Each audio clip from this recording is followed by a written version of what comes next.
it's another warm day in West Michigan. We've enjoyed the sunshine, enjoyed the dry air, but it has been a concern for the drought. We'll get to that here in a few minutes. But 70s north and east, 73 Big Rapids, 83 Hastings, 87 right now in Kalamazoo. Warmest day of the month for those along I-94.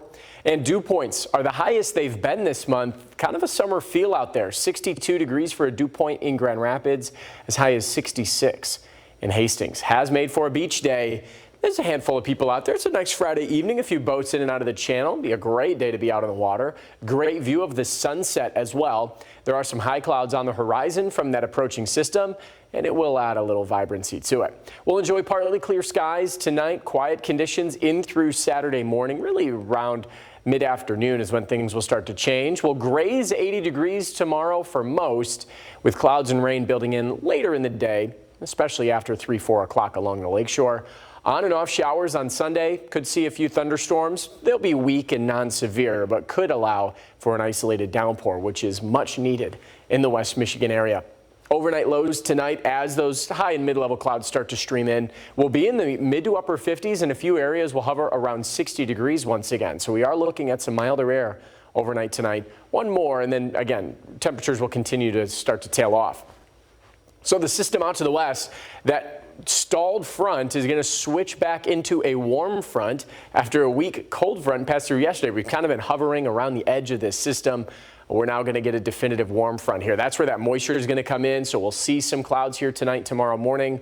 Should still be a fairly dry start to the day. Notice the rain still not here by around 3 o'clock. I think anything after 4 p.m. is when we'll have the chance for rain. And notice a few areas will get some decent downpours. I think there's going to be some isolated third of an inch accumulations west of US 131.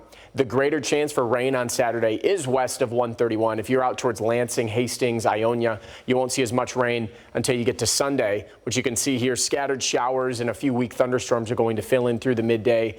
It'll be a good excuse to sit indoors and watch some more football. Here's a look at the drought monitor. Again, the significant update has been Grand Rapids and Ada down towards Ottawa County and Holland and northern Allegan included in that severe drought. Now our deficits are approaching 9 inches. Actually, including today's numbers, these will surpass 9 inches, especially in Holland. And again, top third driest on record. Here's what we could look at for rain this weekend. Again, much needed. This is Saturday, most of it along and west of US 131, some isolated amounts over a third of an inch. We take into Sunday's account, could see a quarter to a third of an inch of rain, maybe a little bit more in our northern communities, but I think that's going to be hard to come by given this track of this system. Fall begins Monday with rain change.